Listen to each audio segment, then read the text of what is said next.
tense visit to Pittsburgh for President Trump, met by a mix of protesters and mourners as he and the First Lady paid their respects to the 11 people killed in that synagogue shooting.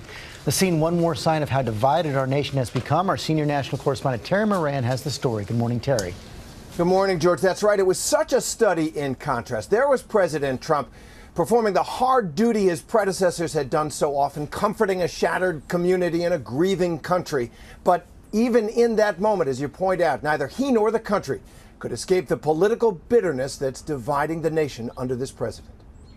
Protesters packed the blocks around the Tree of Life synagogue as a somber President Trump paid his respects at the ceremony he called very sad, very moving. Mourners lined the area just outside the Pittsburgh synagogue to remember those who lost their lives in Saturday's massacre.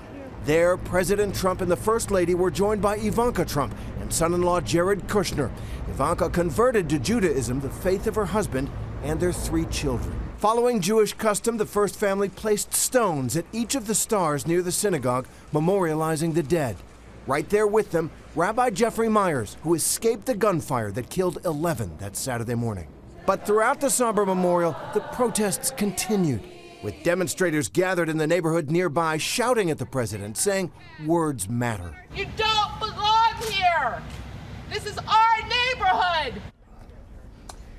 And one of the families, reportedly declined to meet with the president. The Washington Post is saying that Daniel Stein, the family of Daniel Stein, a 71-year-old man who was going to be a grandfather before he was killed, did not want to attend the ceremony with the president because they said of his comments on guns after the attack. George? And Terry, with less than a week to go into the midterms, the president doing everything he can to put the focus on immigration in these final days. This latest idea floating the idea that he can use an executive order to do away with the Constitution's guarantee that if you're born here, you're a citizen.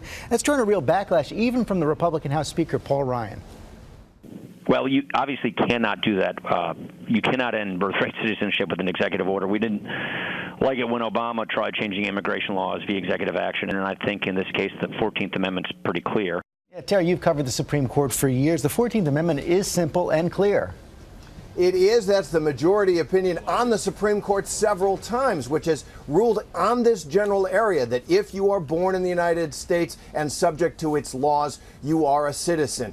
President Trump and a minority of scholars believe that if you're born to a mother here unlawfully, you aren't subject to the laws. But as I said, the Supreme Court's taken a look in this area and found the other way. George? Terry Moran, thanks very much.